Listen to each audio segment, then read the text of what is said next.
Maria Whipple, who has been instrumental in helping us pull this together. Before you do that, Maria, I'm gonna let Curtis, see if Curtis wants to say anything. Curtis Baylor, who's the president of PBAO, would you like to say anything before we get started?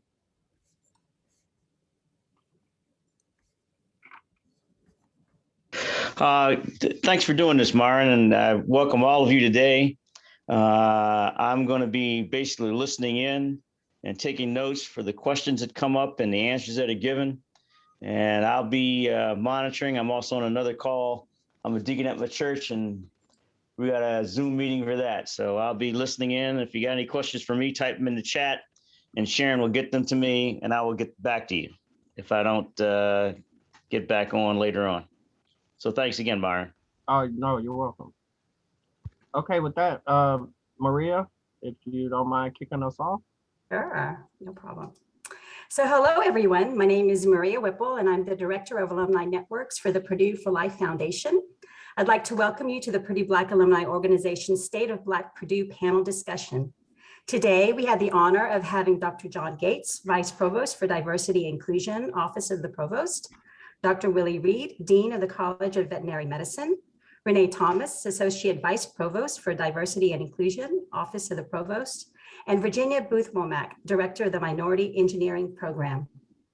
Dr. Myron D. White, a graduate of Purdue and Harvard Business School, will be moderating the call today. Please note that cameras will be turned off and your microphone muted. We encourage you to post your comments and questions in the chat box. Please also note that this session will be recorded and shared. Thank you very much. Thank you for that, Maria. And again, before we get started, obviously we know today is 9/11, so we want to remember those who lost their life 20 years ago, and that on this fateful day.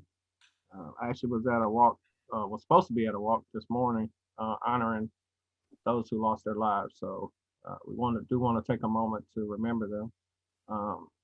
In addition to that, again, we already talked about the questions. So please just put all your questions in the chat for the speakers, and we'll get to those at the end.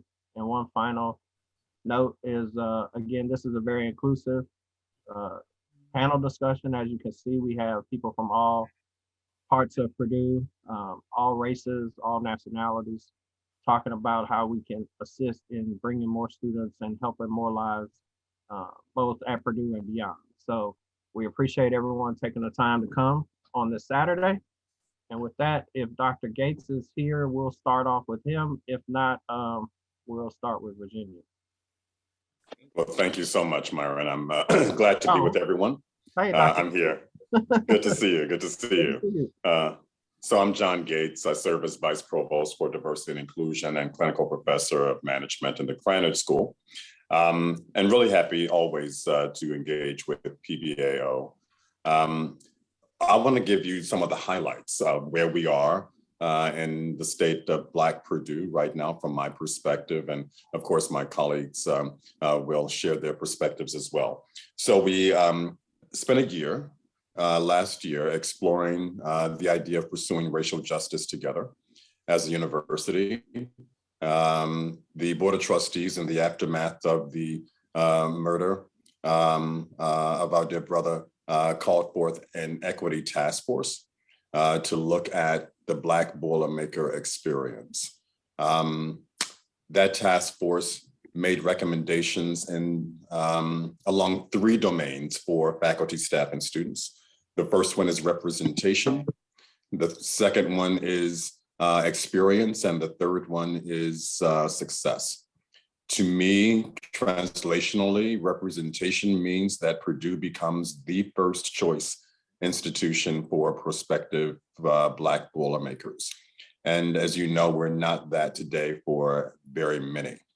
The idea of experience means that Purdue becomes a place where Black Boilermakers truly call home. And then success means that we actively support the maximization of Black Boilermaker potential all the way through the pipeline. Apropos of that, the university committed $75 million over the next 5 years to grow the undergraduate population, Black population in particular, to expand Black faculty, to expand Black staff at Purdue as well, and to launch a number of initiatives. Specifically, our goals are we're now starting the year 1 of this 5-year journey. It will be longer, but 5-year journey. We're committed to doubling Black undergraduate enrollment over the next 5 years. So we stand at, on average, 915 Black undergraduate students. The goal is to double that. As a university in a 152-year history, we have never broken 4% Black undergraduate enrollment. When I came short of 3 years ago, we were at 3%. Last year, we were at 2.7%. This year, the numbers have held steady, but the growth in the rest of the student population means that our percentage has gone down. We are 2.4%. So we got a lot of room to make up there, and I'd love to talk with you all about how we get there. In terms of Black faculty, we're committing 40 tenured and tenure track lines over the next 5 years to help to diversify our faculty in areas of academic strength and interconnectivity with where Blacks have tended to earn a high proportion of PhDs. So we have 2,000 or so tenured and tenure track faculty at Purdue, of which roughly 66 are Black. The cluster hires include 40 faculty lines. Not all will be Black by any means, but the number of Black faculty will go up materially. We launch our first of these cluster hires this month in the area of public health, health equity, and health policy. That particular cluster has 14 faculty lines that we seek to fill. At the same time, we are launching the largest recruitment of faculty in the history of Purdue with 245 positions total. The reality is that if you take the cluster hires out, I would expect, based on trends and data, that out of 230 or so faculty hires, not more than 4 or so would be Black. So we've got some work to do internally to ensure that Blacks are not considered a +1, but a must-have, equal in every measure to other scholars. So internal work. We will lift up the Pan-Hellenic Council with a significant focus on the Divine Nine at Purdue. We will engage in launching the Purdue Institute for Racial Equity, which is a professional development program for faculty and staff, particularly those that interface with students around what is racial equity from a pedagogical perspective, from a teaching and learning perspective. We will introduce curriculum throughout the campus. We will launch the Purdue Summer Academy, which will make Purdue the primary destination for Indiana K-12 students, particularly those interested in honing their skills in math and science. We would take on math readiness across the state of Indiana over the next 5 years, probably with a number of other partners, focusing primarily in on urban and rural counties, where we see a significant gap in readiness. So that would be hopefully supported at the federal, state, local, alumni, and other levels, because it's a pretty huge deal. We will be focused on reframing the BCC to best serve our contemporary student and alumni population. We are engaging as well in reframing academic advising around inclusive advising, We are contemplating an initiative around developing a framework for equitable policing in college communities, which doesn't exist in the country today. So I would say that those are just a few of the highlights of where Purdue is. I'm sure you've got a lot of questions that that are germinating in your minds, but I'll stop there and let my other colleagues pick up from here. Thanks so much, Dr. Gates. I wrote down a couple of questions, so I'll get to those at the end. So Okay. that was great. I know we're going to talk about liaisons going forward. So just so each panelist knows, after this session, we're going to assign you a liaison through PBAO that you can work with directly for any of your assistance needs. So if you have direct assistance that you need in terms of programming or strategic partnerships or anything like that, any type of operational needs that you have going forward, you can go directly to your liaison and they will present that to PBAO and we'll get the alumni involved in your program. So it's a linkage that we definitely feel that we need, and we already put a structure in place to take care of that. So thanks to Sharon as well for assisting me in that. But that was one of my ideas to help assist us going forward. So thank you, Dr. Gates. And with that, we'll move on to Virginia. If you're ready, Virginia. Thank you for this opportunity, and good morning to all the alums that are on the line and all the Purdue team that's here to talk about the state of Black Purdue. I do have a presentation. I have a little bit of data to show, and I'm going to try and share my screen. And hopefully this will go well. And when I go to presentation mode, if it's not right, just let me know, Myron, and I'll switch the screen. Okay. Can you guys, what do you see? It's there. You just need to make it large. Go ahead and expand at the top. There you go. You're good. Okay. All right. So just wanted to just briefly, for those, I think everybody here pretty much knows what MEP does. Did I lose the screen?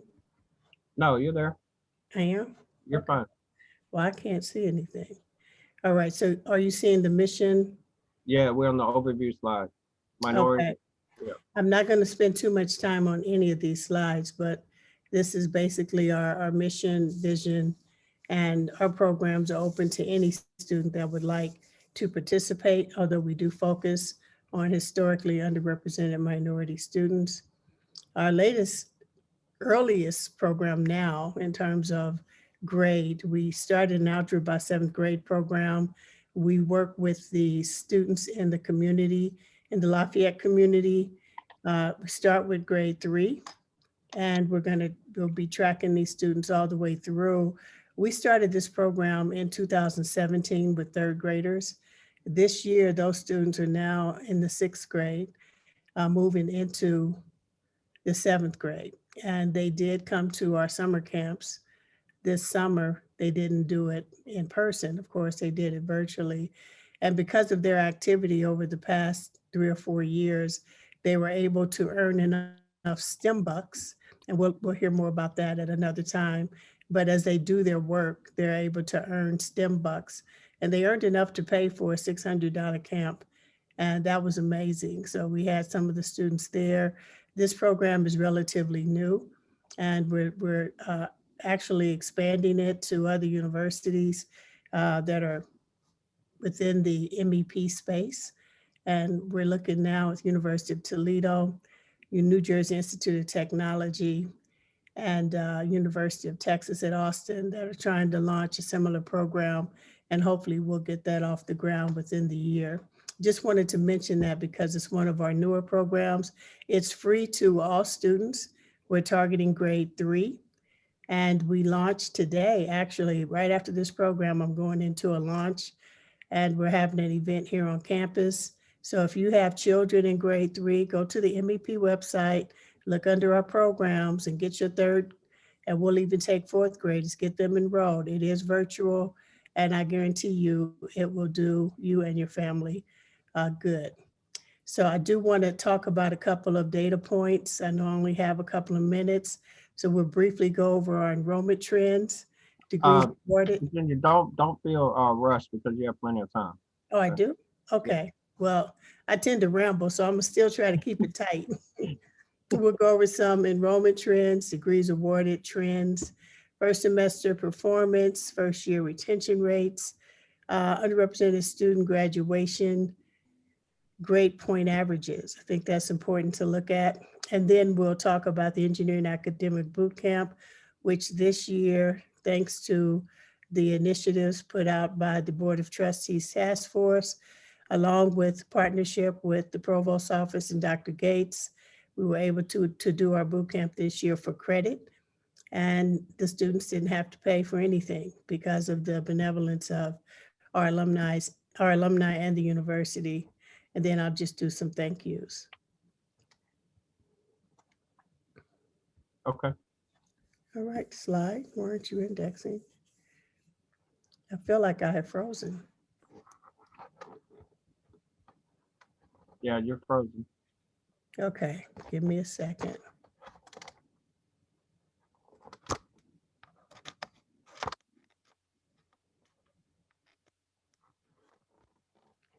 Did I unfreeze? Not yet.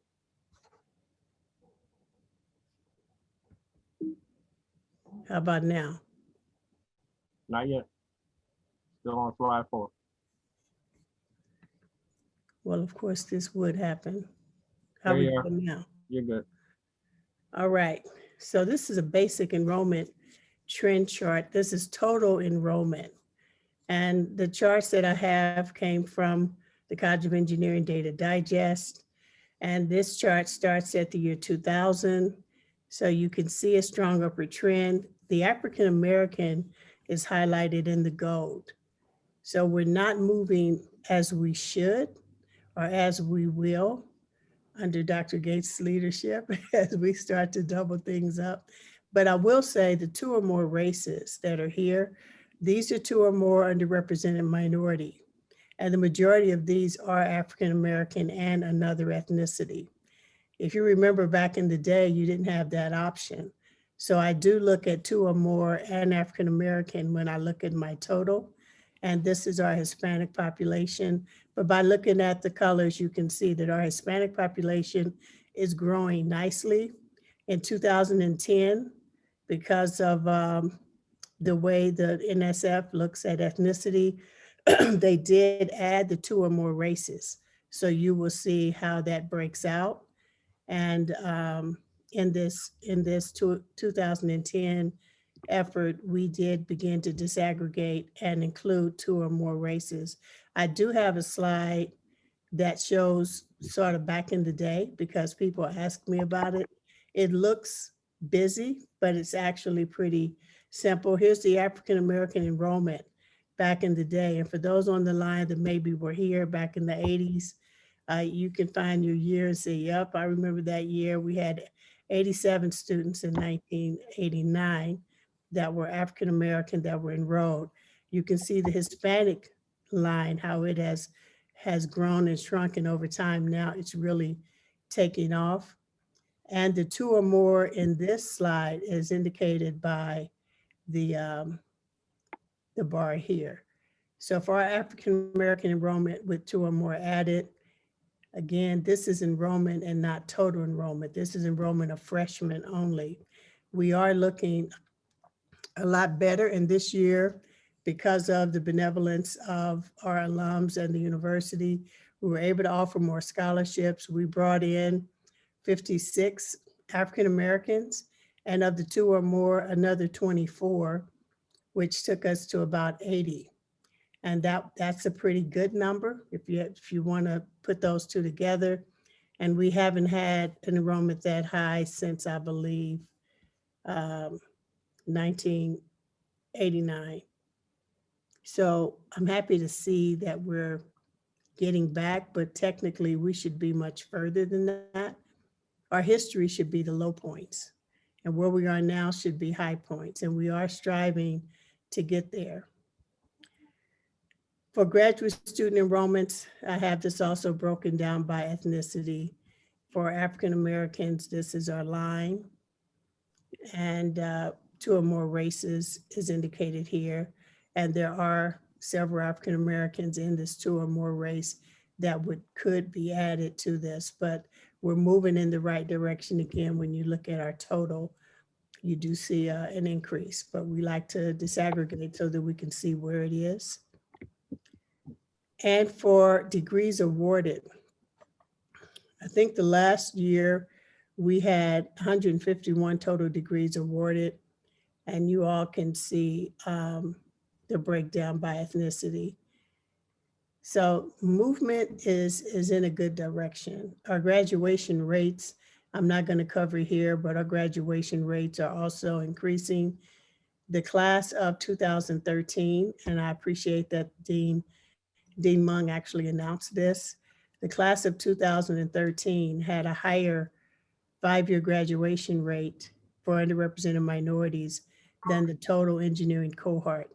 The 5-year graduation rate was 70.3% for underrepresented minorities in engineering, compared to a 68.7% for the College of Engineering overall. So we were really happy to see that. I believe that's the first time in the history of Purdue that the underrepresented minorities outperformed the total cohort. And we don't want that to be one out. We want that to be consistent. At least we want to come right in even with everyone else. There's no reason for there to be a gap. And that's part of what I'm dedicated to, looking at those gaps and trying to make sense of it and figure out how we can close those gaps. I hope I haven't froze again. Can you all hear me? Yeah, you're fine. Okay. And this is by comparison. I came to this position in 2004.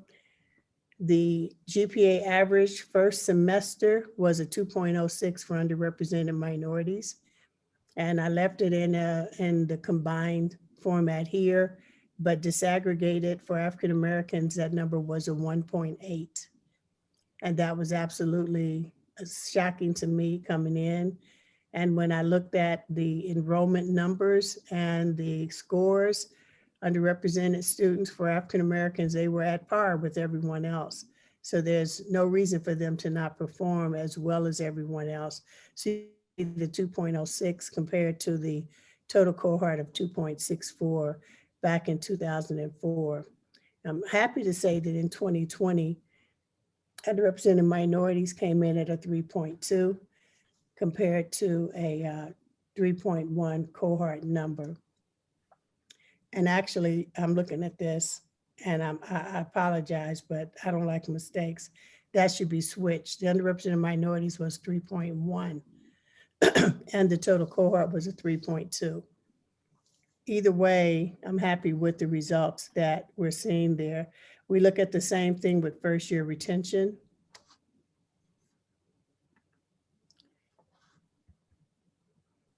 And you can see 04 and you can see current. Our first year retention rates have improved. And this is graduation GPA. And the main point of this slide, it looks busy, it's an area, sort of an area graph. And I'm looking at how many students graduated between a 2.0 and a 2.5 over time. So you can see this gray area where the graduation GPA average for those students that graduated with the 2.0 or 2.49, you can see that percentage. This is the percentage at a 2.5 to 2.99, and then the 3.0 to 3.5 or 3.49, 3.5 to 4. The main point is, you know, in 2010, about 40% were graduating above a 3.0. And now we have 55% that are graduating above a 3.0. And these are numbers that I really like to just keep my finger on to see not only are we graduating, but how are we doing? We're tracking to excellence for graduation rates. Yes. What was the 2020 Black first year GPA? first year. What Yeah. can I tell you, the 2021? You know what, I can get that. I don't have it on the top of my head. The first year for the 2020, I think it was about a 3.2, but I don't like to guess. That's not a number that I grabbed today, but I can't get that for you, John. Sorry about that. Thank you. But I will say the boot camp, our first credit-bearing engineering academic boot camp, this is a picture of the students. They came in at a 3.866, so I said 8.7.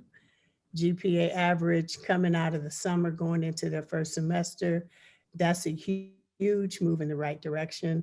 The number of students with a 4.0 was 17 out of 35. So we're really happy about that. Students have a lot of confidence, and you can see on the smiles and those faces there.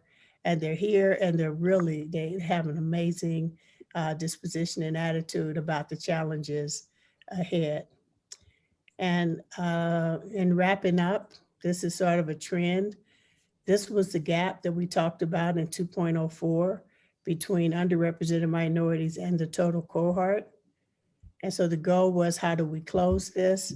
Now, since we've run the boot camp, and the boot camp is not offered to students based on performance, anybody can come. So we don't set any requirement, just if you want to come, come. But we have seen that boot camp performance has played a role in moving that underrepresented minority line in the right direction. So right now, we're very close to the total cohort, but nonetheless, we're above that 3.0 point.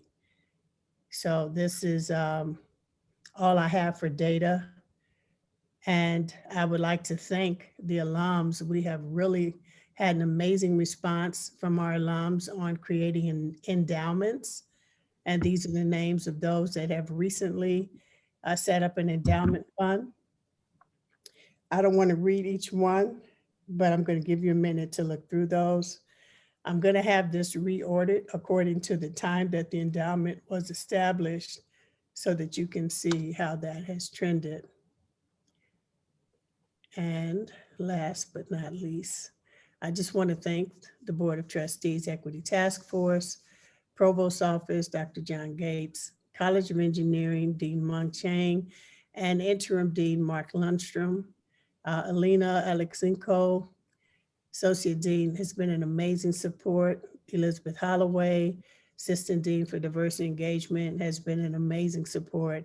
College of Engineering Alumni Diversity Advisory Committee, members of that committee really came forward with significant funding to help move the needle immediately.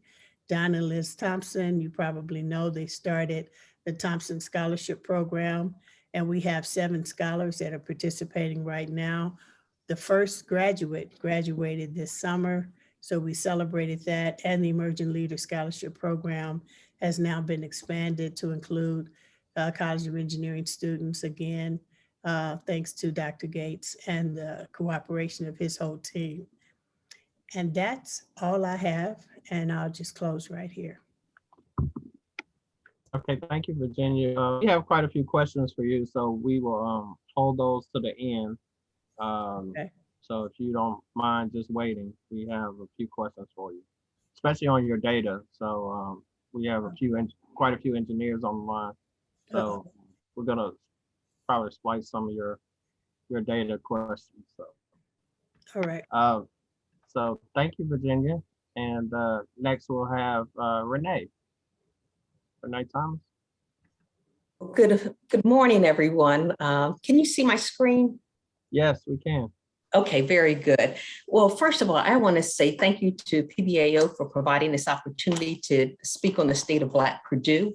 I had served as BCC director for 25 years and just recently was promoted. So I'm going to focus primarily my content on the responsibilities that I will be assuming as the new Associate Vice Provost for Diversity and Inclusion.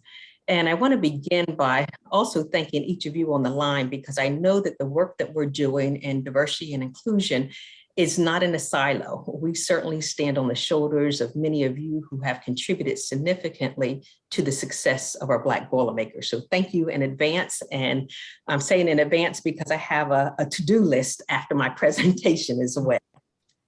As Dr. Gates shared with you, the Equity Task Force is the result of the Board of Trustees, and it has been incorporated into the Purdue Moves. We are actually goal number 5 of the Purdue Next Moves plan that was issued by the President, Mitch Daniels. So I wanted to provide you an opportunity to look at these 4 bullet points. Renee, Yes. if you are screen sharing now, I don't think we're seeing it. Oh, okay. We see you, but not your screen. Okay. Let me go back to, hold on. Thank you for letting me know. Sure.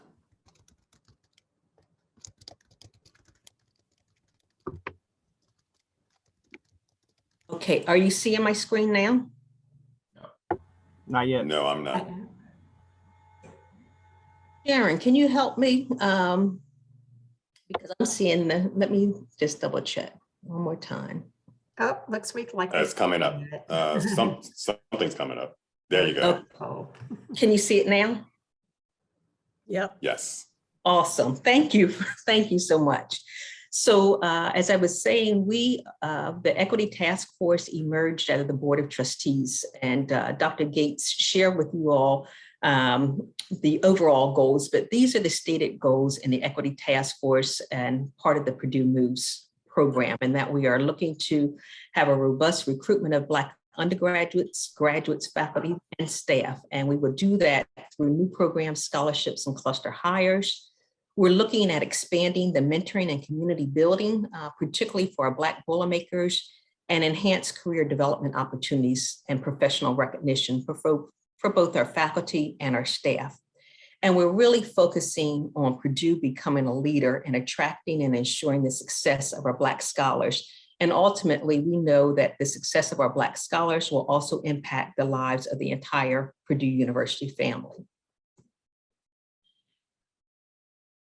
As the new Vice Provost for Diversity and Inclusion, I will be primarily responsible for the implementation of the goals of the Equity Task Force, with the particular focus on the Black Boilermaker undergraduate and graduate experience. And as Dr. Gates shared with you, there are 3 areas: representation, which means that we want to make Purdue University our first choice.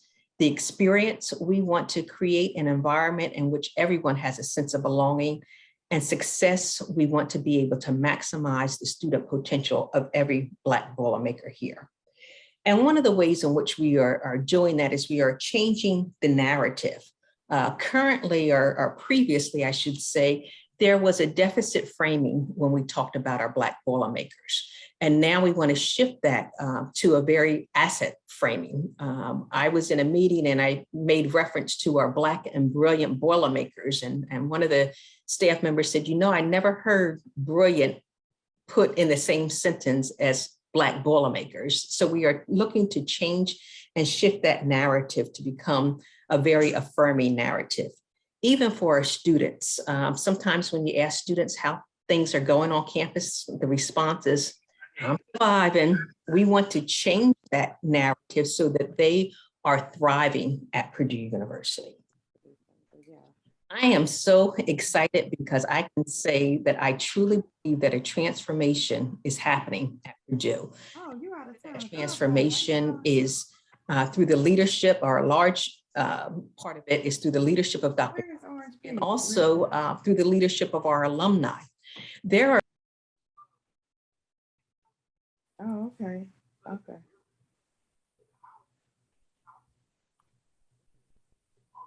Oh, okay. Am I unmuted? I got a notion saying that the host had muted me. Can you hear me? Yes, we can hear you now. Yeah, we've Okay. got a couple of things happening. Renee, hear you and hear someone else I know y'all at the used same to do time. something out there. If you're not speaking, can you go on mute? Thank you. So a transformation is happening at Purdue through the leadership of Dr. Gates and also a transformation is happening because there has been some phenomenal groundwork laid by our alumni that you all represent. And as I think about this transformation, I'm thinking of it in 3 areas: placemaking, people, and community. I want to extend a personal invitation. I know that you got an electronic invitation, but I want to extend a personal invitation for you all when you are on campus for homecoming weekend, that we are going to have a phenomenal celebration of the Winifred and Frida Parker Hall. They were the first African Americans to integrate the Purdue University residence halls back in 1947. We are renaming those halls. And I believe, I'm still doing the research, but I know I can say it's one of the largest square footage buildings in the state of Indiana that is named after African Americans. It also is the first building at Purdue University in our 152-year history that has been named for an African American female graduate. So we are really excited about that, and also excited that in addition to the Parker Hall dedication, we will be announcing the Pioneer Awards for the class of 2021. So please plan to attend that Sunday morning, October the 3rd at 11 a.m. Dr. Gates also mentioned that part of my responsibilities is going to be working with the National Pan-Hellenic Council to develop a Pan-Hellenic Plaza. I'm meeting this coming Tuesday with NPHC to talk about the planning for that. And it is our goal to hire an African-American landscape architect who is an award-winning individual to create this plaza so that we can be one of the premier campuses within the nation with our new Pan-Hellenic Plaza. This Purdue Summer Academy is getting a lot of attention and focus. We will be launching that this upcoming summer. Year 1 will be a combination of currently existing summer camp activities and then having some umbrella approach so that there will be some common experiences for each of those individuals, whether they are in one of the MEP summer camps, a BOP summer camp, or you name it. We are planning to implement some overall commonness. The year 2 of the Summer Academy will include the math readiness. We know that some of our particularly partnering with the Purdue Polytechnic High School, we have found that math readiness is an issue. And if you're not prepared academically through your math skills, you're going to struggle at Purdue. And I know Virginia is doing some amazing work with the Algebra by 7th grade program. This will be an expansion of that in which we will target Purdue Polytech High School and then expand that to 2 other urban areas and 2 rural areas.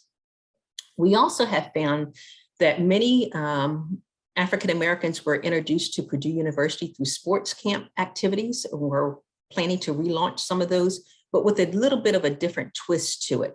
I'm reaching out to Health and Kinesiology, has a new sports management program, and we are going to be developing a summer program in which students can come and not just participate in a basketball camp in the traditional sense, but to learn information on sports management. So that is something that we're hoping to roll out in year 2 as part of the Summer Academy.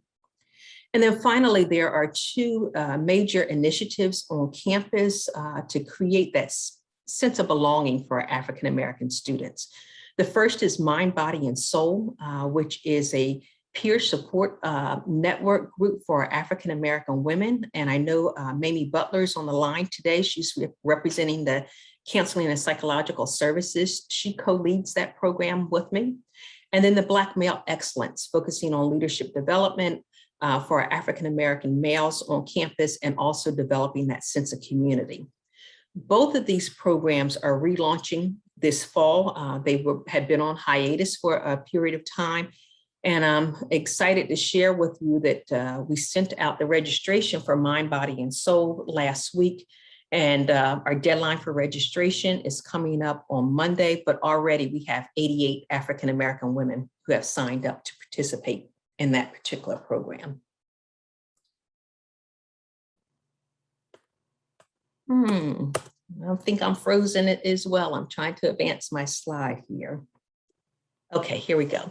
The other thing, that $75 million we had that Dr. Gates mentioned, I want to share with you that this diversity and inclusion work is some heavy lifting that's going to take place. And for a couple years, Dr. Gates was almost flying solo in this area. And I am so excited that we have lots of new hires coming on board, promotions, as well as new positions being created at Purdue University. And here's just a sampling of some of those new hires, promotions, and new positions. The admissions outreach coordinators in the Marion and Lake counties. We have seen some promotions happening within the Greenwich School of Management with Darren Henry. The School of Liberal Arts has hired a new director of diversity and inclusion. There's an inaugural associate dean for diversity, equity, and inclusion in the Purdue Polytechnic Institute. There's also a new assistant director of recruitment and retention in Polytechnic, 2 new positions as associate vice provost for diversity and inclusion, one of which I hold, and a search is currently underway for a new, another associate vice provost for diversity and inclusion, focusing primarily on faculty. And also Dr. Gates has shared with you information on the cluster hires in the various academic colleges. Now here's my ask. We are going to be rolling out a program in which we're titling Each One, Reach One. We have to double our Black enrollment in 5 years. That's a Herculean task, considering that currently we are seeing a downward trend for Black enrollment. We want to double our enrollment in 5 years. Even though it is a Herculean task, it is not an impossible task. We have placed men on the moon, so we can do it and we will do it. And we also recognize that scholarships are a key role in recruiting students. So we also will be asking for your philanthropic support. And I'm so excited to know that there will be some strategic partners within PBAO. And these are some of the things that whoever it is, that strategic partner within PBAO, I'm excited to work with you, because we will begin working on our yield activities, doing some things in those cluster cities in which we know we have large numbers of African-American students coming from. The Office of Admissions has a phenomenal PART program, which is the Purdue Alumni Recruiters of Tomorrow, in which they do training. So you may be saying, yeah, I want to help recruit, but I don't know too much about it. We have a training program to go through. And there are some small things that you all as alumni can do. Simple things such as letter writing to an admitted student, possibly hosting a reception at your home of admitted students. And then more importantly, ongoing relationships through mentoring. And we're really going to be focusing on junior and senior mentoring with a particular focus on professional development. We know that many of our first and second year students have an overabundance of mentors. And for our juniors and seniors getting ready to transition into the professional environment, we need to have some professional support and mentoring. And we're hoping that PBAO can play a role with that. PBAO can also play a role with the Mind, Body, and Soul and Be Men initiatives to come back and be guest speakers for those groups. And then finally, the Purdue for Life has an electronic platform to support those mentoring relationships, and we will be taking advantage of those. I know I didn't speak much about the BCC, but I will conclude by saying that the BCC is currently under the leadership of Bill Case, who was previously the assistant director, was promoted to interim director, and he's doing a phenomenal job. This year, our theme is Black Joy at the BCC. We will be hosting some residencies with dance companies as well as theater troupes, and collaborations with multiple campus partners, including the Purdue Musical Organizations. Many of the CAPS team is currently online. We also have partnerships with Career Services and the Student Activities Office as well. So again, thank you for the opportunity to share a little bit more with you, and I'm going to close at this point. Myron, let me just add that I could not be more proud or happy than to have Renee Thomas in the role as Associate Vice Provost. You see her, you all know her, you see her energy, her dynamism, but her thought leadership is going to make a huge difference here. Also reporting to Renee are all of the cultural centers, all 5 of them, as well as what she'll be developing a new office of undergraduate scholars and research. So her portfolio is really quite large. And she is exactly the right person for the job at this time. So thank you, Renee. Well, thank you. Obviously, wow, this is exciting. Many of the people on the call, I see the questions in the chat, so I'm excited to get to the questions. But we've known Renee for quite some time, almost 30 years. So congratulations, Renee, on all of your hard work behind the scenes. You too, Virginia, and all of the people with PBAO who've done tremendous work behind the scenes to make some of these initiatives happen. And I couldn't be more proud to be part of the group. So thank you, Dr. Gates. And with that, we'll conclude with Dr. Reed. Dr. Reed, if you're ready, you may present. Well, thank you very much. And everyone, good morning. And I'm certainly very happy to be a part of this discussion today. So for those of you who don't know me, let me just give you a little bit of my background. I came to Purdue in 1978 to pursue graduate studies, to pursue a PhD in veterinary pathology after finishing veterinary school at Tuskegee University. So I have been affiliated with Purdue for a long time, and this is my second time around working for Purdue.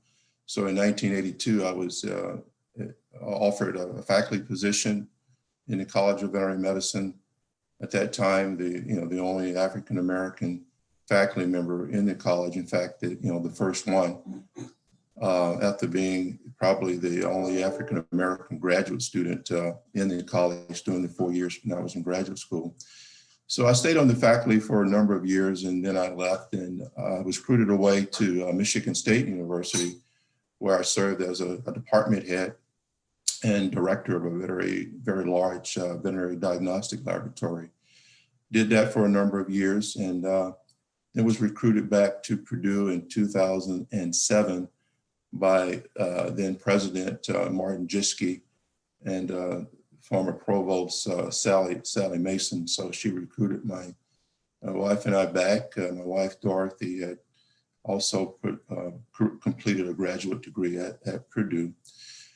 And so we came back and with the understanding that Purdue would make a commitment to diversity and inclusion. And when I came on campus, I saw that that certainly was the case. At least I felt it to be that way.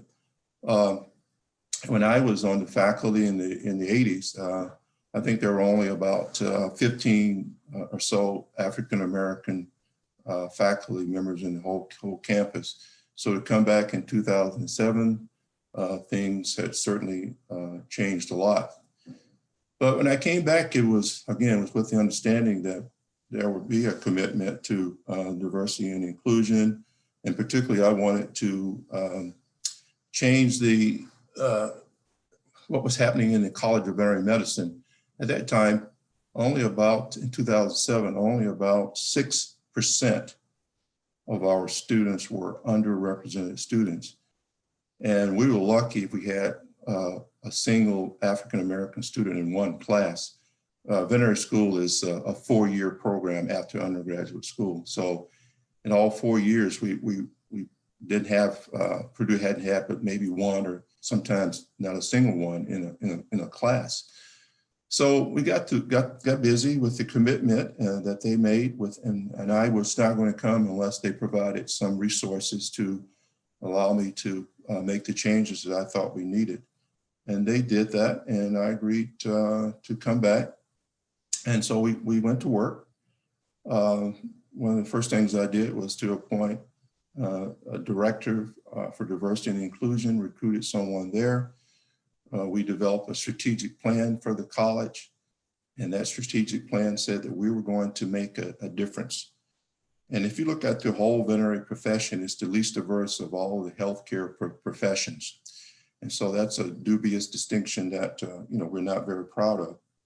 So we got busy, put in a strategic plan, and the faculty and we decided this is something we were going to do. It was not my plan, but it was the college's plan.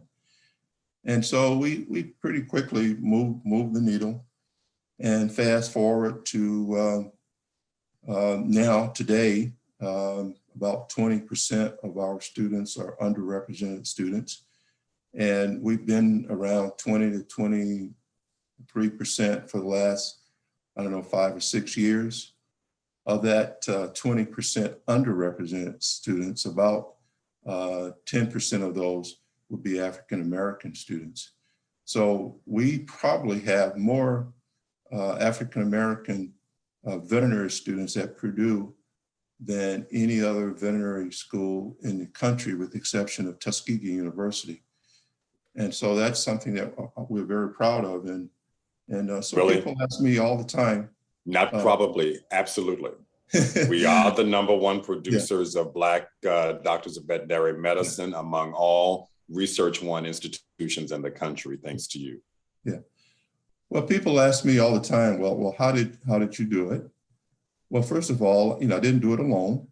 I had to convince the faculty, and it didn't take a lot of convincing that this was something that we needed to do. And I had the appropriate administrative staff. And then it actually took a lot of hands-on effort by me. I had to be deeply involved. It was not something that I could assign to an assistant dean or an associate dean or a director. And I find that many places, they hire somebody and then that becomes that person's responsibility. Well, they can't do it alone. It takes everybody to make it happen. So we put in summer programs for elementary kids, middle school kids, high school kids. We put in programs for college students. We put in programs that would impact the pipeline at various stages. Because keep in mind, to get to veterinary school, it's a long path before you even get there. You have to be admitted to a university like Purdue. You have to go through pre-vet. You have to get through that. Then you have to apply and be accepted. So it's a long haul, and it takes time to see the efforts, the products of your efforts. And so it's not for the faint of heart, and you have to continue to work hard at it. And so we've made a good progress, and we made good progress with faculty as well. And again, we had more at one time. I don't think that may not be true today, because some of the universities have recruited some of our African-American faculty away because they know where to look for good faculty. They come marching, and they give them great opportunities. And when they come forward with these great opportunities for promotions, and we view that as a good thing, even though we end up losing some of them. But that's good that they can advance their careers. But we have more African-American faculty in the College of Veterinary Medicine than any other vet school, with the exception of Tuskegee University. So we're very, very proud of that. So I guess I'm saying all this to say that it can be done. It takes a lot of effort. It certainly takes resources. And you can't just throw money at it. You can't throw $75 million at it, or whatever the number is, and expect something to happen in just 1 year. It's going to take time. And so I think people have to understand that it's a long-term commitment, and you're going to, and hopefully you'll see incremental progress. So I was a part of the equity task force, along with Dr. Gates and many others. And it was a great experience to go through that, to see the level of commitment by our trustees, by our administration, is unlike anything I had seen before at Purdue. When you have the chair of the board of trustees serving on the equity task force, I think that sends a pretty strong message. And Don Thompson did a phenomenal job of leading the group. And I think we came up with some great ideas, and now it's a matter of executing those. So on my end, right now, with the academic side, of course, we're trying to work on with the faculty cluster hires, and as John mentioned, the university is going to add 40 tenure track positions in the next 5 years, and we hope many of those will be African-American faculty members. Now, the first cluster that was approved just recently is a cluster in public health. And it's going to deal with, again, public health policy and health equity. And there's 14 positions will be filled, and the recruitment process has started. And those positions will be associated with the colleges of Health and Human Sciences, liberal arts, and I think maybe pharmacy may be involved as well. But there will be in areas such as chronic diseases, epidemiology, emerging public health initiatives, including care inequities, hopefully in global health as well, health disparities, that sort of thing. So we're very excited to get this cluster hiring process off and running. And it's certainly our hope that many of these positions will be filled by African-American faculty. So I think with that, then I'll stop and we'll see if there are questions later for me that I can answer. Thank you very much. Myron, let me just add one thing here. Willie's leadership at Purdue, as you all know, is extraordinarily important. And when Willie is in dean's meetings and he speaks, everybody listens. He has transformed our College of Veterinary Medicine. He's a critical figure in the Protect Purdue initiative that is occupying our time and energies. So we are extremely blessed to have Willie and to have veterinary medicine doing so much good work in D&I. Just want to acknowledge also the presence of Mayman Powers. Good to see you. Lisa Christmas Rollick, our Vice President for Compliance and Ethics, has joined us. And if we just a point of other celebration, here's what we now know. Not only are we the #1 producer of Blacks earning Doctor of Veterinary Medicine degrees among all Research One institutions, we are the #1 producer of Blacks earning PhD degrees in chemistry among all Research One institutions. We're the #1 producer of Blacks earning PhDs in computer science of all Research One institutions. We are the #1 producer of Blacks earning engineering technology degrees, that's Polytechnic, in the country, and a number of other areas. We've got a lot to be proud of at Purdue, and someone did write a note in the chat saying, hope we are ready to change the narrative about Purdue. I join in with that comment. We have not only a lot to be proud of, we have a lot to work on. And as Renee said, we will be eminently successful in this work. We're at this point now. We've been asking for change for a long time and working towards that change. It is here. It is now, right? It is us. And we've got a timeline to make some significant moves that will set the stage for the next 100 years at Purdue. So that's where we are. With that, thank you, Dr. Gates. I'm a little overwhelmed right now, having been associated with Purdue almost 35 years, watching the transformation in leadership, not only at Purdue, but throughout the country. I live in North Carolina, and I'm on a lot of task force here at A&T, which is pretty much the benchmark for African-American students in engineering down here in the South. So it's nice to see that my alma mater is also leaning forward in a lot of these initiatives. So we're very interested as PBAO alumni in partnering on some of these initiatives. So before we get to that part, let's get to a lot of the questions. So I know some people may want to ask them themselves. Maurice, I know you had quite a few questions. Mayman, you had quite a few questions. So I will leave it up to you to ask them yourselves. And if not, I will ask on your behalf. So just go ahead. I wrote your questions down. So you guys want to go ahead and jump in with your questions.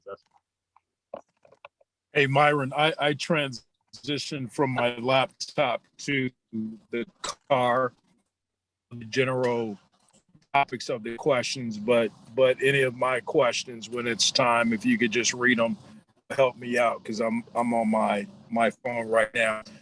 No, that's fine. Just in general, I would tell Dr. Gates and Virginia and Renee, I'm excited and have a renewed energy because, quite frankly, and we've had these discussions before. There's been some disenfranchisement with Purdue. For many of us, it was a challenge when we were there, and then not seeing the progress that you would have liked to have seen over 30 years for me. But I'm re-energized, I'm re-engaged. And I always say to myself, I can't change the world, but whatever I can do, wherever I happen to be, that's what I'm called to do.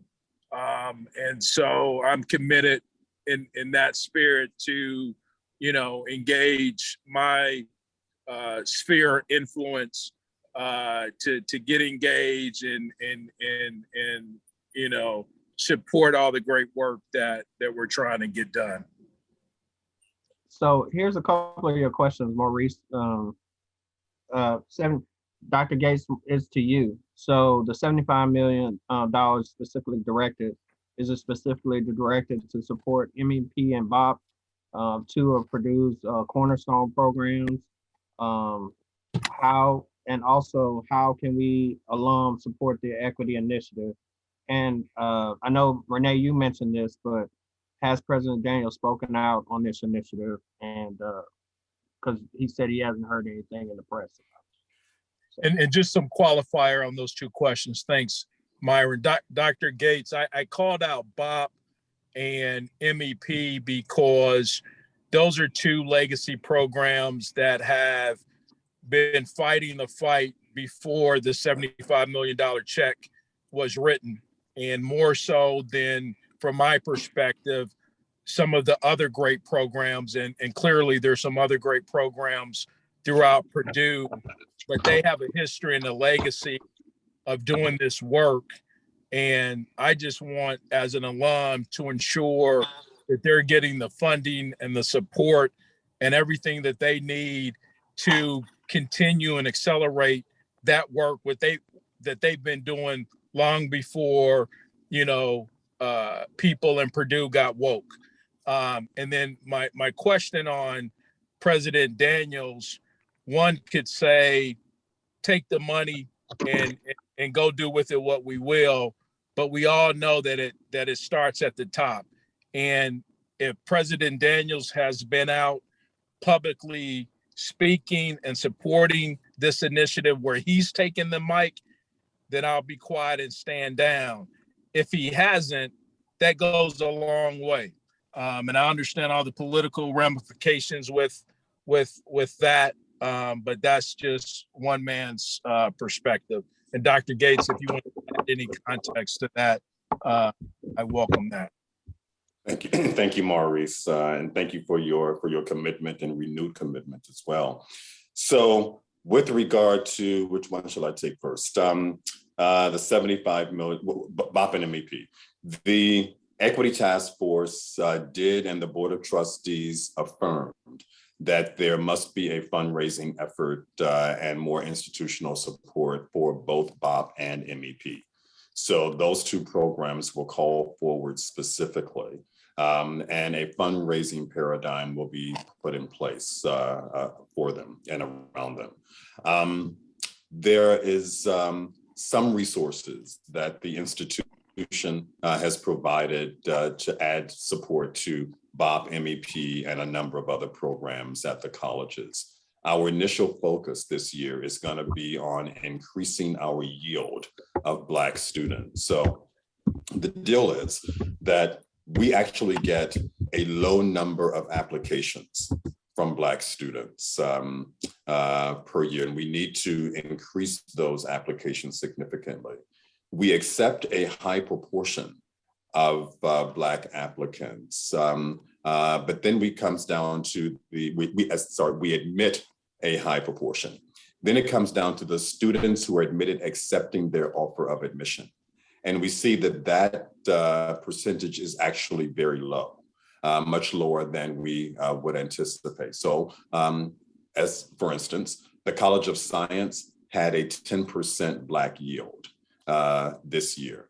That's got to change. The College of Engineering, the College of Education had a 0% Black yield this year, bringing in no Black students. So only 20 applied, 15 were accepted. So 75% admit rate, 0 accepted the offer of admission. What We college clearly was that, Dr. Gates? I'm sorry, what college? Education. Okay, sir. Education. Engineering was around a 23.5% yield rate. So that's better than a lot of other spaces. The #1 yield rate was in exploratory studies at about 33%. Long way of saying this, a lot of work to do. BOP and MEP are absolutely at the top of our list in terms of additional support. The $75 million breaks down into about 4 or 5 categories. One is the cluster hires. So you've got the 40 lines, which are very expensive. Another one is undergraduate scholarships. Another one would be a program around from postdoc to faculty. So a new postdoc to faculty program. There's a little bit less than $1 million devoted to communications. And so upping that infrastructure as well. And then there's about $1 million a year that comes into my office for programming.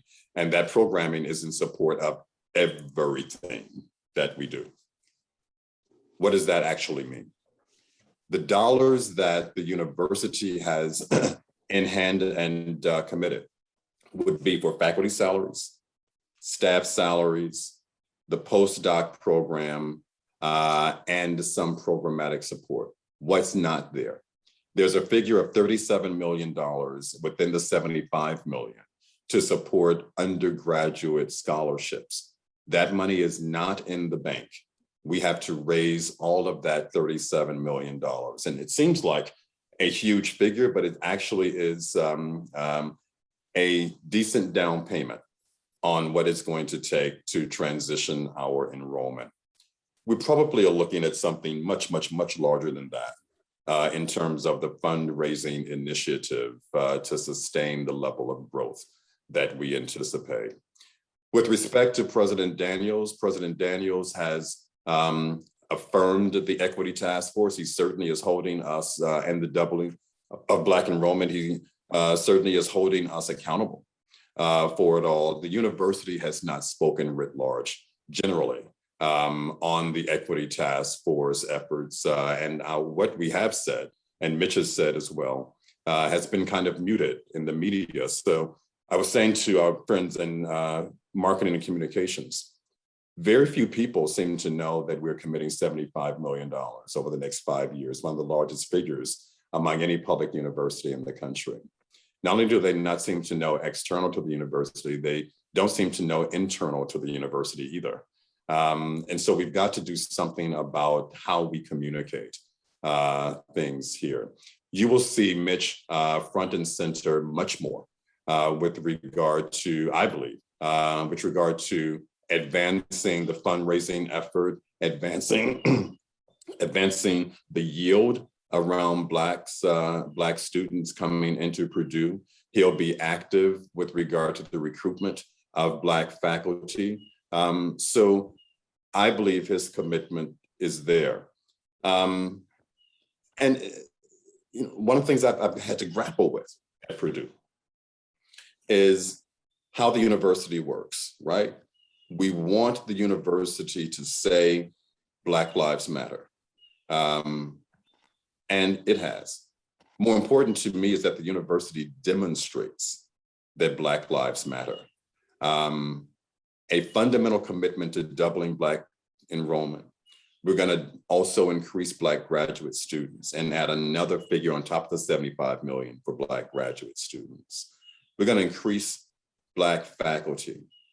We are providing supports around mental health and other spaces. It is my personal belief that Black lives that Purdue has demonstrated, not that it always feels that way to me either, that Black lives have mattered for 130 plus years. I've said to alumni in another meeting to the PBAO executive board, Purdue founded in 1869, shortly after the Civil War, at the same time that most HBCUs were, for a similar reason, to provide access and equity.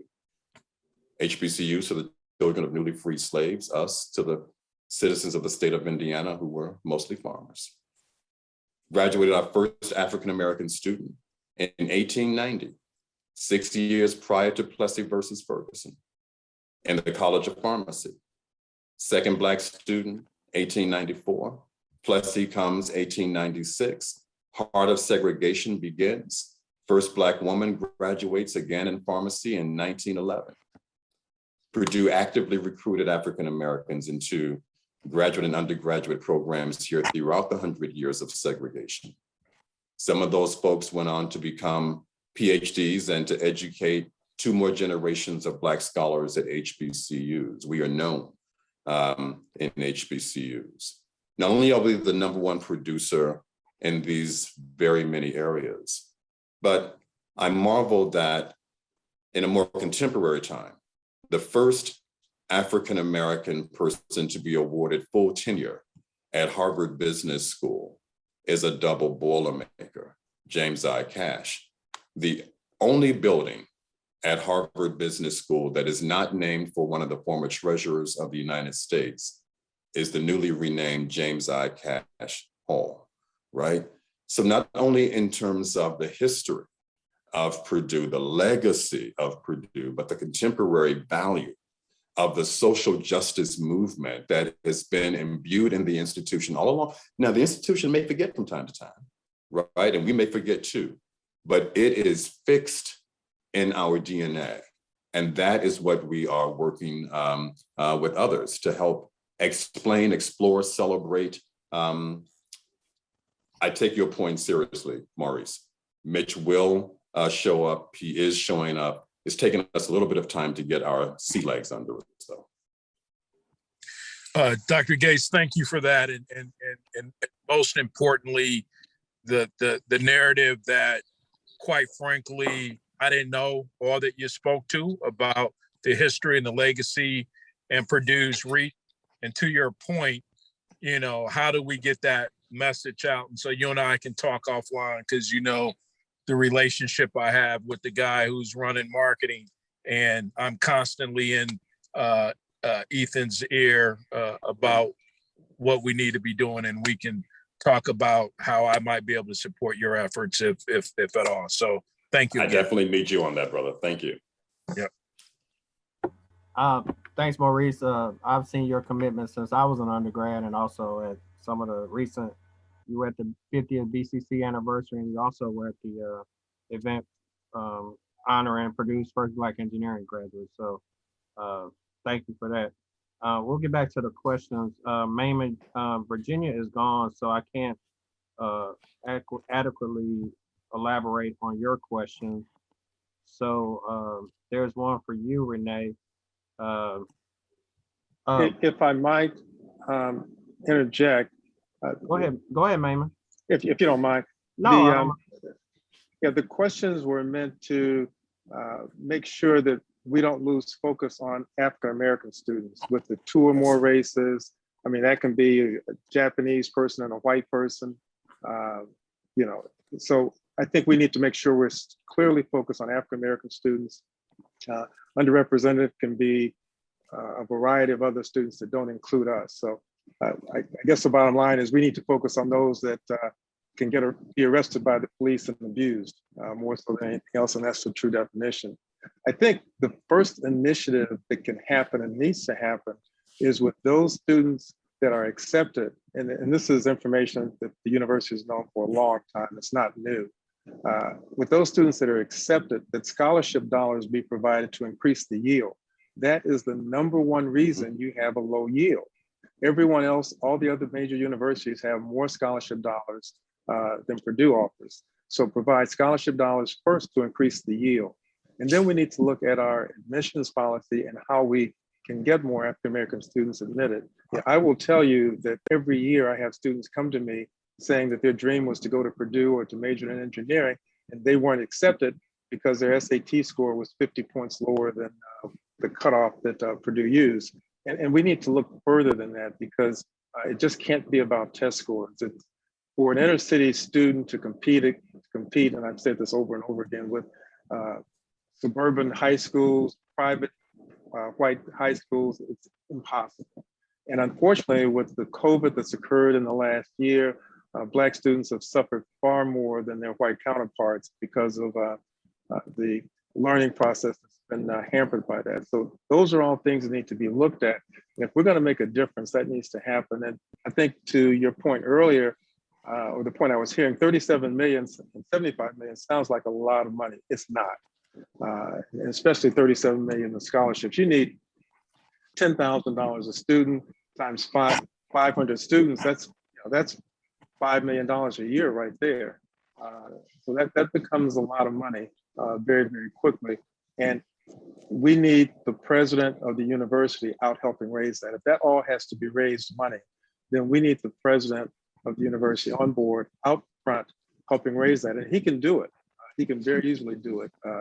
It's just a matter of, as he said, getting his legs underneath him, and certainly letting him provide the passion to make this change and make this difference. Thank you. I fully appreciate and accept everything that Mayman said. When we look at the numbers and the categories, we as a university are looking at Black/African-American only. We have gone through the many conversations where I've just said, we're not, while I certainly appreciate and validate that we have many students of two or more races, and that a good number of them are Black, at least in part, right? We can't conflate those two categories. There are more two or more race students at Purdue today than there are Black students at Purdue today. We go by the IPEDS data, and what we see is that the Black number, even if we qualify the idea that, we didn't have the two or more races before 2010, right? So if we equalize all of that, Black enrollment has remained relatively flat at Purdue, and consistently so for 30 years or better, right? While everything else is moving. So we will focus exclusively in the Equity Task Force on this particular segment. I am sure that Mitch, he's ready. He's charged us all. That Mitch will be engaged in the fundraising efforts. It's a big haul. And we do expect to blow that $37 million far out of the window, and to add another multi-million-dollar sum on top of that for graduate students. I think, when we reconvene, let's say in 6 months or so from now, we will be in a different position in terms of, how Mitch is going to execute, how Purdue for Life will execute. We're just beginning that process now, but I think you'll be pleased in the end. Thank you, Dr. Gates. In addition, I'll talk a little bit about some of those things we talked about in partnership at the end, but I had a question about yield, and I think Mayman's right on, because I was accepted to Purdue without scholarship. So I know Maurice probably can attest to that in terms of the struggle when you were at Purdue.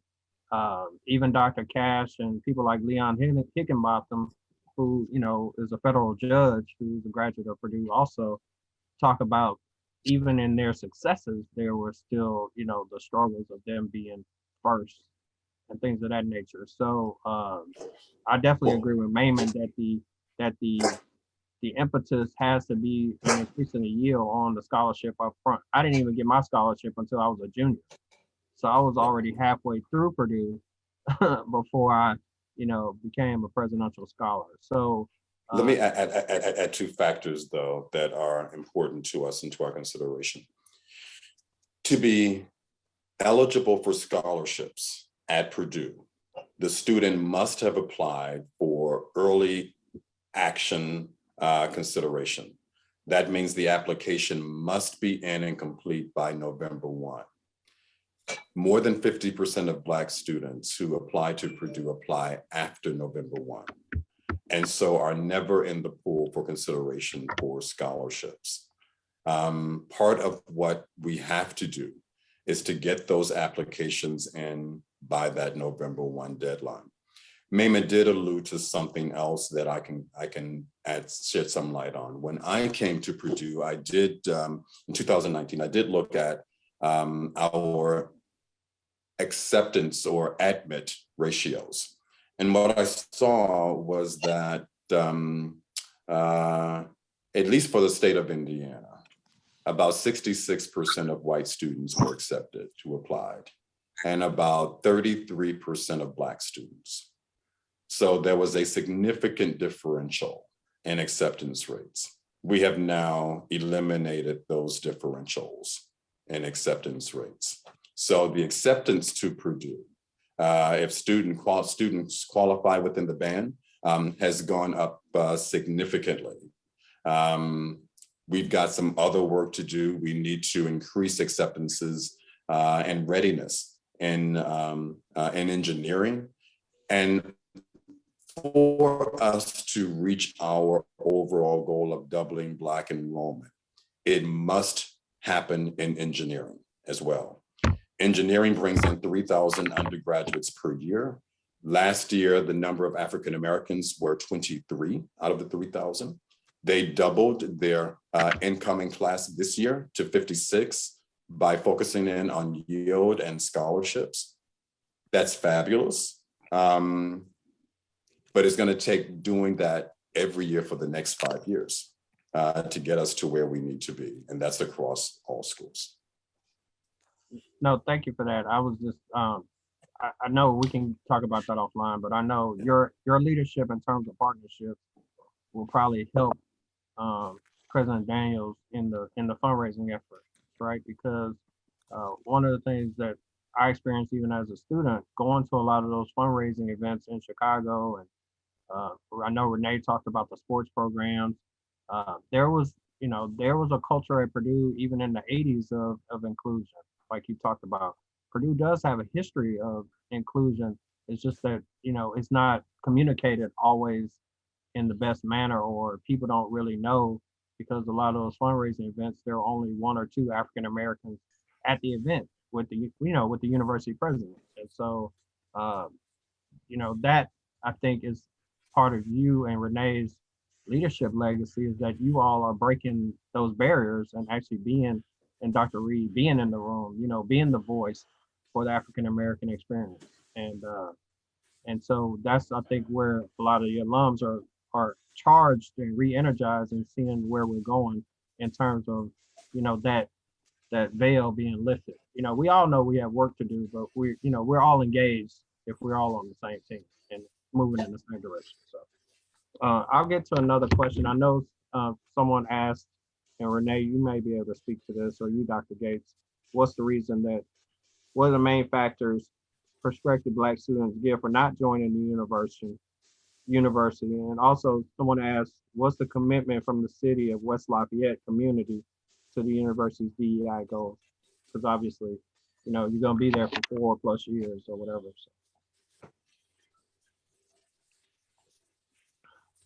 So. Renee, do you want to go, or you want me to go? I think that we have talked about the need for additional scholarships. Whenever we have surveyed students previously as to why they didn't come, a large factor was lack of scholarship. The other thing is that we need to have greater presence in some communities as well. Some people within the state of Indiana, we don't or have not historically done an effective job in recruiting in major metropolitan areas. And that's why we now have the focus of an admissions outreach coordinator in both Lake County and Marion County. So those are 2 initiatives that we're putting forward. And in terms of the West Lafayette community, I think that the work that we are currently doing with not only the Purdue Police, but we're also partnering with the Tippecanoe County, West Lafayette police departments to ensure that it is not only a safe community, but also a welcoming community for African-American students. And we have had some great strides in that area. Agree with everything Renee has said. In terms of Black students who apply and don't come to Purdue, we are in the midst of doing a research analysis. We've hired an outside consulting firm called Black Raspberry to help us understand exactly the answers to those questions. Why don't the students who apply come? What we do know in the state of Indiana is that Black students, it's highly competitive. Our scholarship domain does not set us well in terms of that competitive proposition anywhere in the state or outside of the state. So we've got to grapple with that.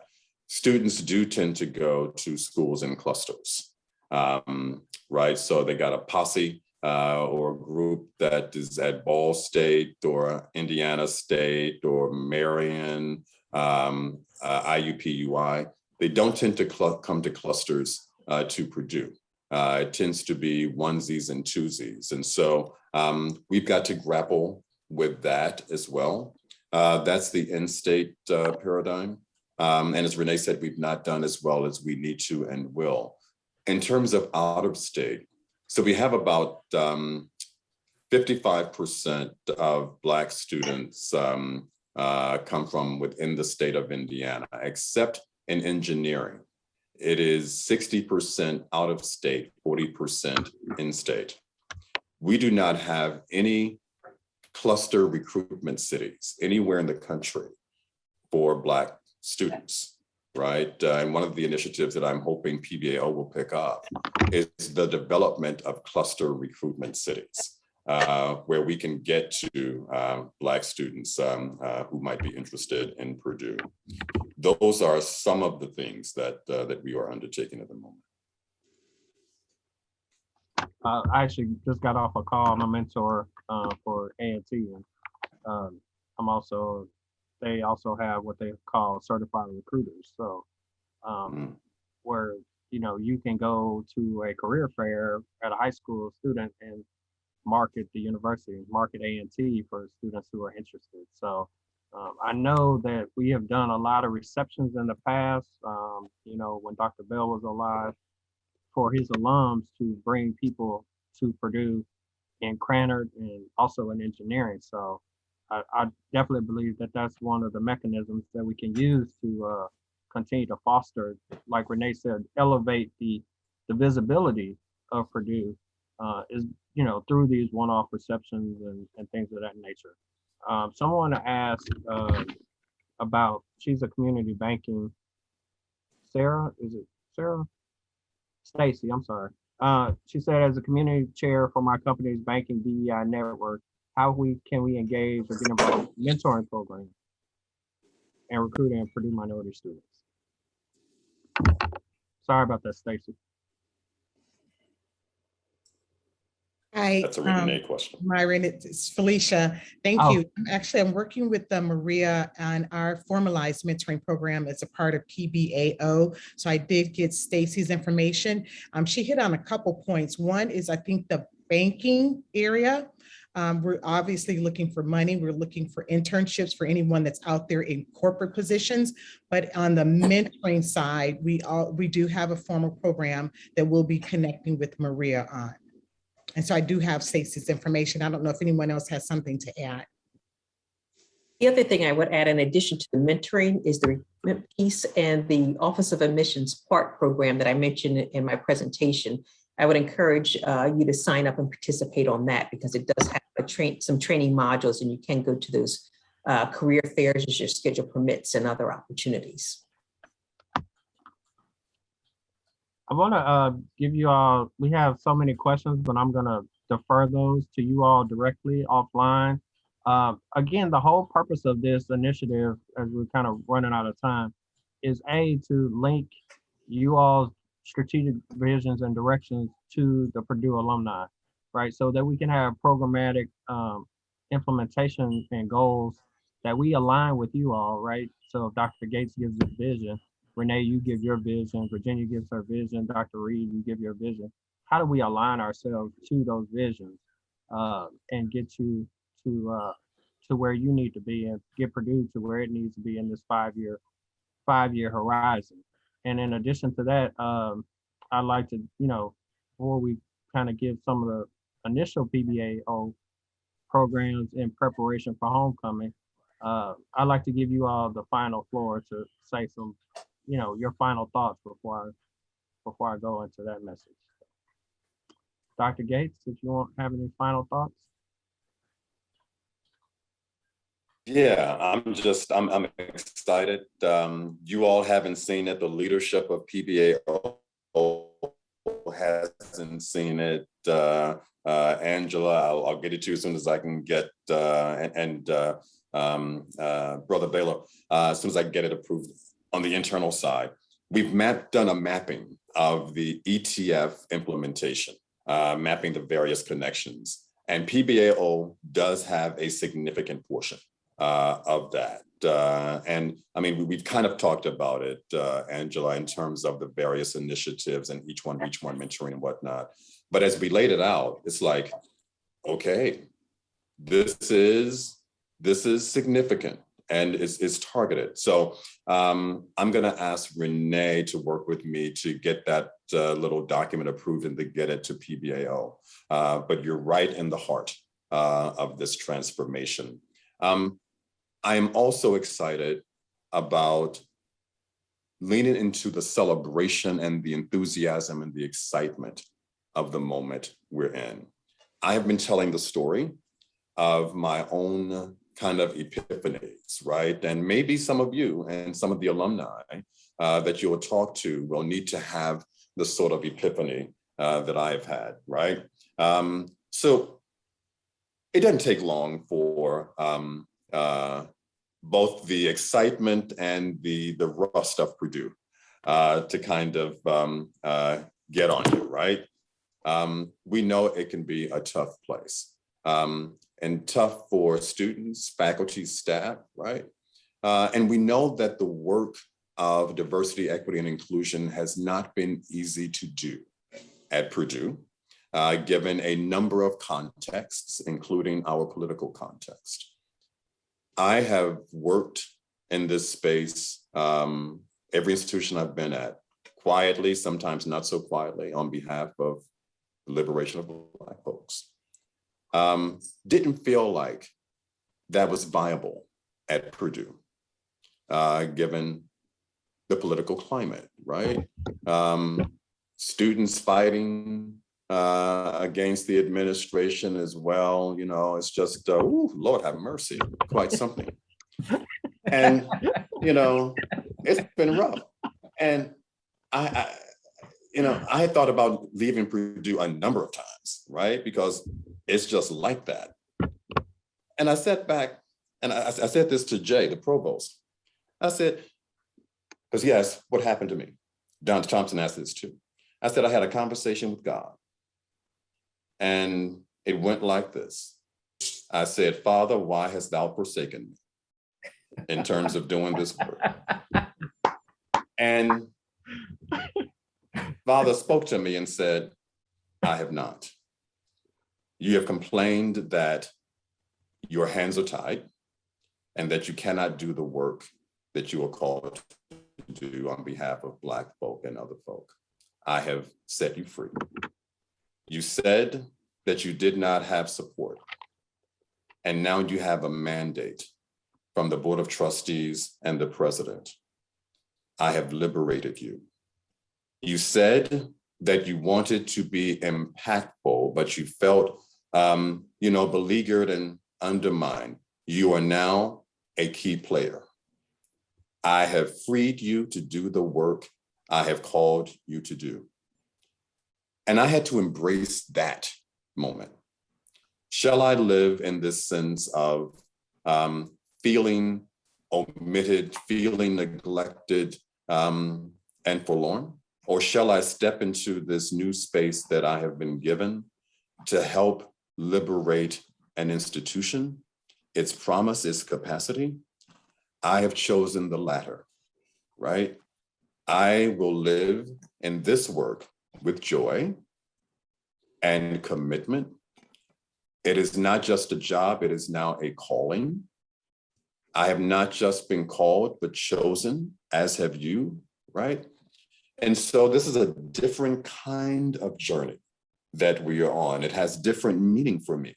And I'm not going anywhere until it's done, right? I hope that for the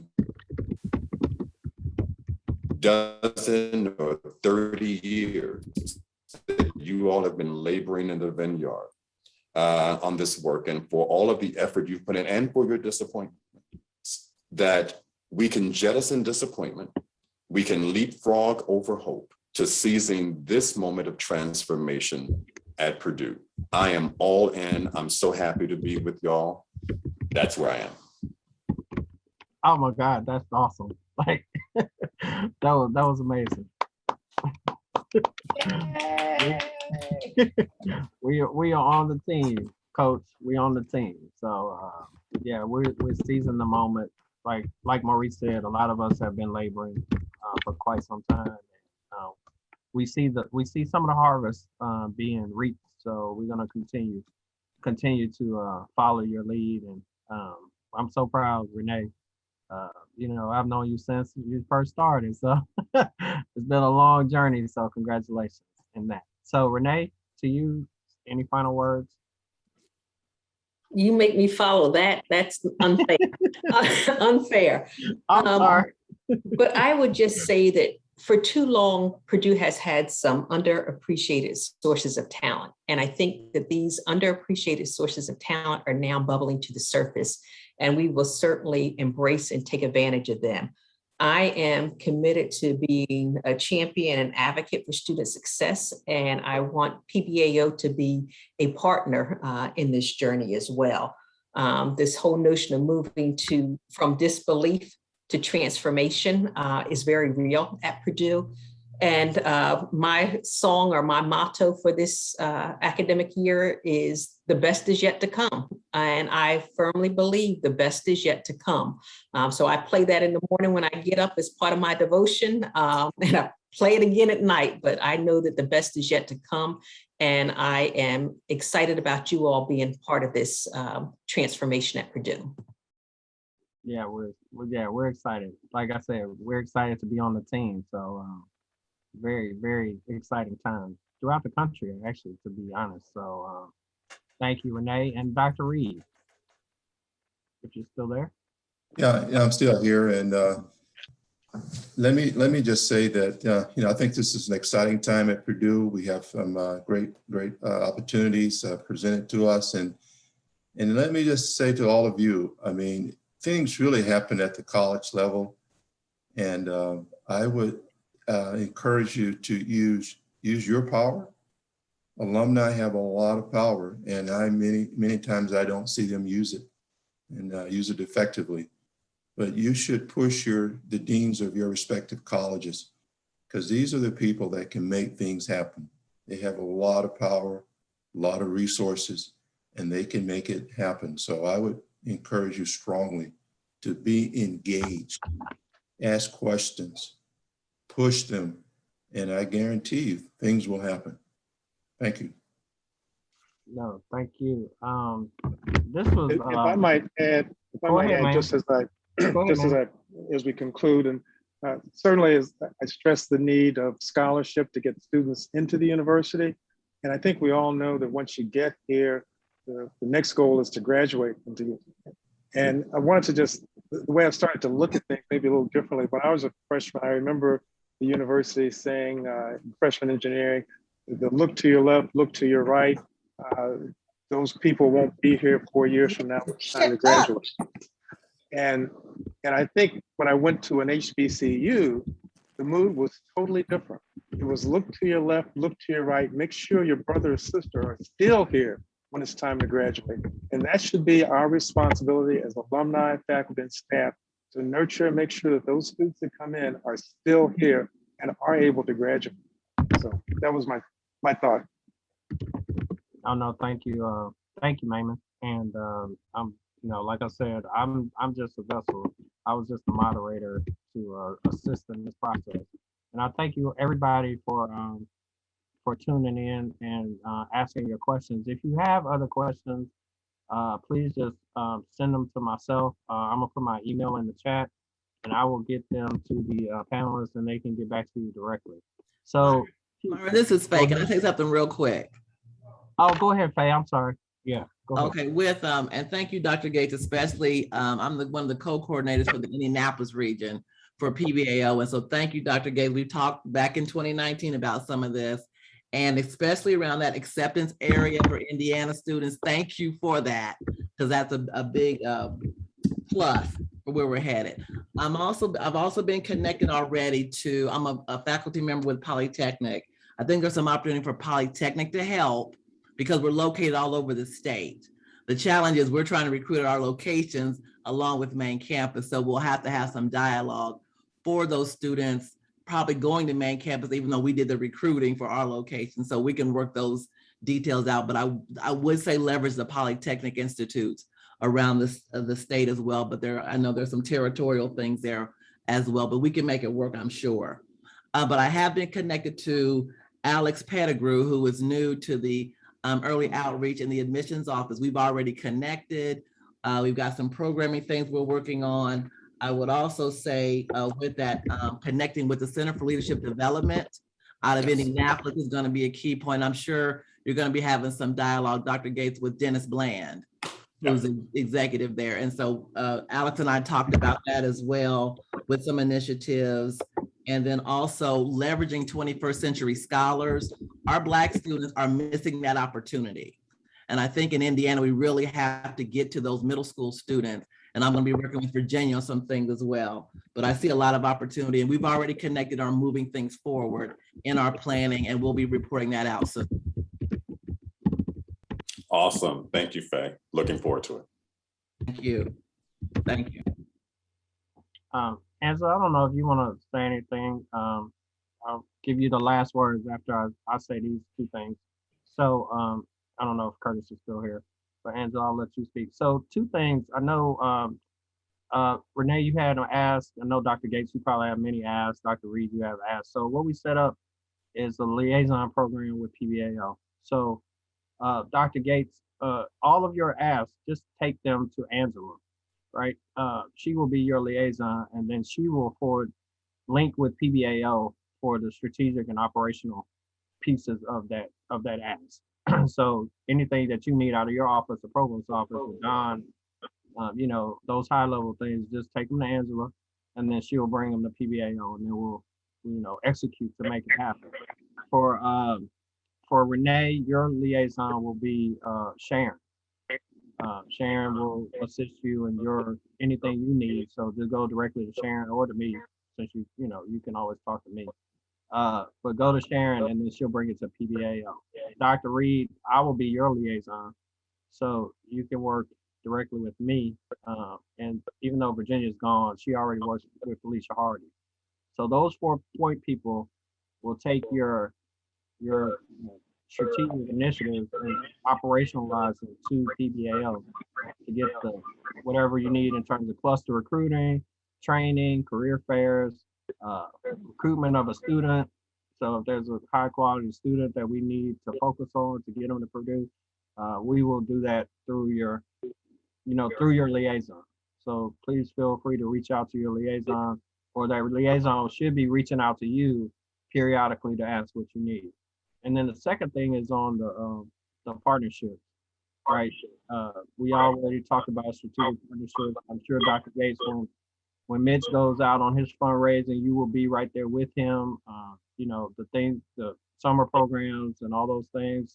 I've already sent some students to Virginia through engineering, but we all know that we need dollars too. So I have committed to, we were gonna allow you all to have a program. If you have a program that you feel you want some dollars funded to,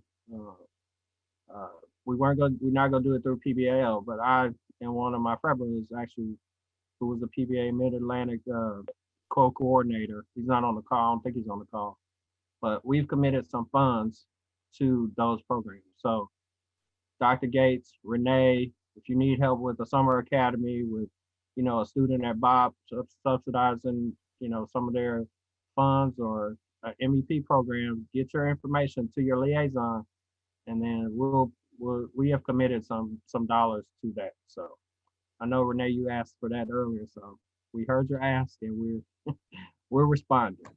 So Myron, this is Angela, and thanks so much for, you know, really keeping your arms around this and making this as effective as it is. I am on board 100%, particularly with the Cluster Cities program and being effective in terms of reaching students at every level, whether it's the 3rd grade level, whether it's the 7th grade level, certainly the high school level, in order to get the message out about Purdue. I think we all respect Purdue in terms of the relationships that we built there.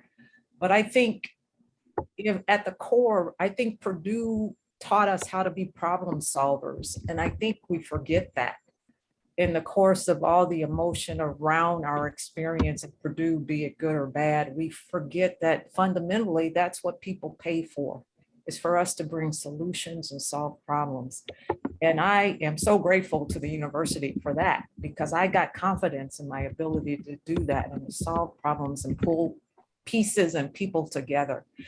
So I am appreciative of all of you that joined us. There are particular people on the call that I'd like to tap and reach out to, people like Tony Harris, like Maurice Markey, like Dr. Sam Hollingsworth, Carl Hughes, Lillian Potes. I mean, thank you for being here. These are people that I've touched in some way, shape, or form in the past, and certainly want to pull us together to really crack this nut, because this is a big nut, but I think we can do it. We're problem solvers because we're Boilermakers. So again, thank you for your involvement today, and look forward to your continued involvement and participation with PBAO and with the university. thanks, Angela. I was putting my my message in the chat. So again, I put my email out there to everyone. I hope you all got that. I also put my message to you, Dr. Gates, to Renee, Virginia, and Dr. Reed, as far as programming. We know a lot of this starts at the early ages, 7th grade level, 3rd grade level. You know, some of those programs need funding, right? And it may not come directly from the provost office or, you know, from an institutional standpoint. You know, a lot of times, you know, that work is done by alumni in the community and grassroots efforts, but that work leads to a student as a senior in high school. You know, anybody knows anything about sports, those kids start playing in 2nd and 3rd grade, but by the time they're in high school, you know, they're already at the level that we want them to be at. So if we can help in assisting you all in some funding those programs, I put my information in the chat. Please, you know, reach out to your liaison or reach out to me directly. And, you know, we, like Don committed his $1 million. We have some people out here who want to commit some funds to that so that it will ease the burden of some of the things that you all are doing at an institutional level. So I hope you understand that and are willing to, you know, partner with us. So. May I say something? Sure. I am a graduate of 1969, and we went through a lot. And I don't know if any of you know the story, but it was rough. And I wondered, are there any other people besides Mayman and I see Eric McCaskill who were with us when we made that first step to challenge what was going on as a result of the death of Dr. Martin Luther King? And I can't tell you the trauma that we experienced putting that first step forward. And to see what you have all done is just touching to my heart and healing I was so traumatized by what I went through starting the civil rights work there that I didn't even go to graduation. And I ran as quickly as I could 2 or 3 years later to a historically Black college. Okay. I got my master's at Howard so that I could breathe and help and use my talents to help my people. So I want to thank you so much for what you've all done and Flea. And I'm going to try and get involved with the Alumni Association mentor. I know it's hard for students to fight, and there's still a lot to fight for. So I just thank you very much for all that you have done. No, thank you for your comments. I mean, I know Maymon spoke on that when we did the celebration of the first Black Purdue engineering student. So that's really important work. And, you know, somehow I know at the ceremony, I don't know when that's coming up for the residence hall, Renee, but we might want to, you know, I don't know if Maymon's included or not, but. Well, I'm sorry, Myron, the residence hall dedication is on the 3rd, that Sunday, the 3rd. Oh, it's the 3rd of homecoming? Yep. I believe I think it starts at 11 o'clock, if I recall correctly. Yes, you're correct. And also, it will be live streamed for those who have asked, who won't be attending homecoming. So, Dr. Gates, I did want to say, if you're still here, thank you. That your leadership is vast and very well respected, and we're all definitely committed to assisting you and you, Renee, and Dr. Reed, and everyone in all your initiatives. So, I don't have anything else. I think the game plan is already set. We kind of know some of the things that are needed. The Cluster City Initiative, I know Angela is all on top of that. The mentoring and training programs that we all need to be behind, funding some of these Algebra 7+ programs and some of the youth programs, and even maybe the summer camp. And I know BOP is a summer program. MEP is probably a summer program. I'm not all that familiar with it since I wasn't in engineering, but helping assist in funding some of those. And the pipeline, of course, you know, that whole yield initiative of once the student is admitted, actually working through the pipeline to get them to the point that they can be admitted, and then increasing the yield of the students who actually do apply, get accepted, and then actually matriculate to Purdue. And there's one more thing, Myron, okay. And that is that my office will launch through the group Culture at Work, what we call an appreciative inquiry survey. It's a reverse climate survey. What we don't have as a university is a clear sense of our value propositions with respect to the recruitment and retention of Black people in particular. So we will canvass undergraduates, graduates, faculty, staff, and alumni about, through this appreciative inquiry survey, about what is it that you value about Purdue? What gave you strength?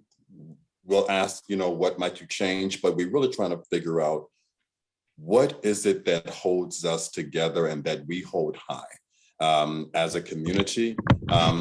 What the alumni hold high is probably what we're going to hold our hats on in terms of recruiting more faculty, staff, and students, and making future investments around the maintenance of. So it'll be important, and I'll work with Angela on this, it'll be important for PBAO to engage vigorously in that particular survey. Looking forward to that. All right. Hey, Myron. Myron, hi, this is Eric Duke McCaskill. Oh, go ahead, Eric. Grassroots is so important in terms of developing the pipeline when right here in Virginia at the community college level, there's only 5% retention rate of African-American males. We have a serious issue with childhood trauma, adverse childhood trauma that impacts logic and thinking. We have an example this past week. Pamela Tyson King came down from Boston to the Hampton Roads area. She has a reading program that helps raise reading level within 90 class hours.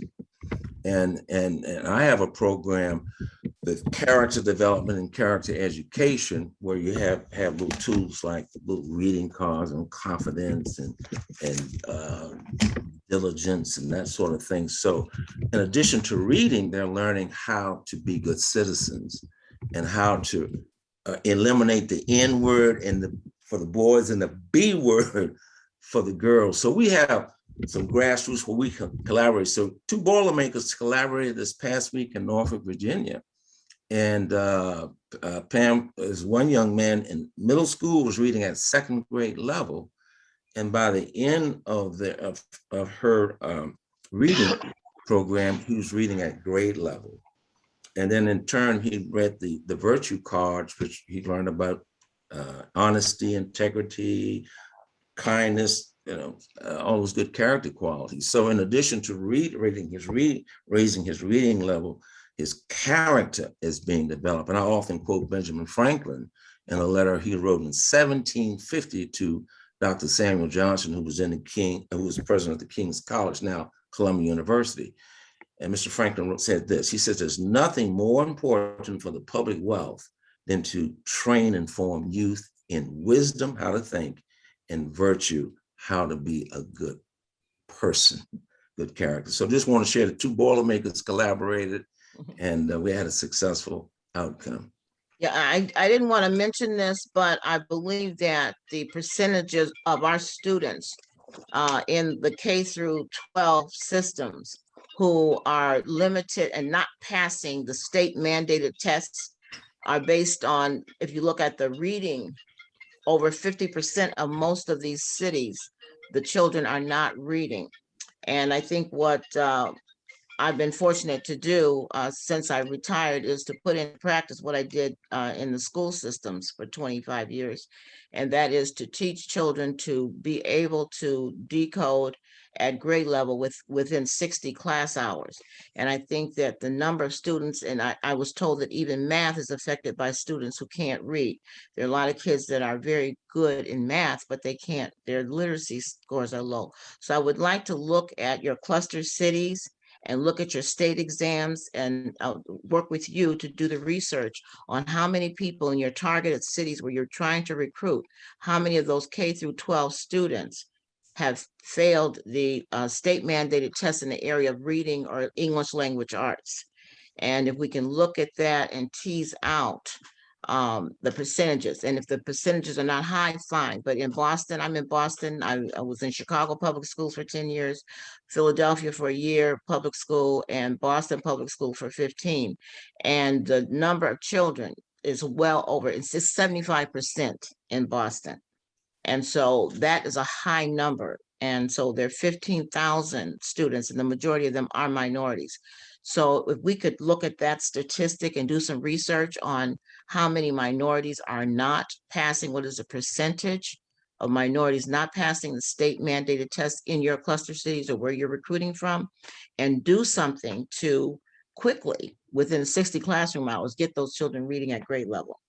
So that's something, I don't know who in the group here I should speak to about that. Would that be you, Angela, or you, Dr. Gates?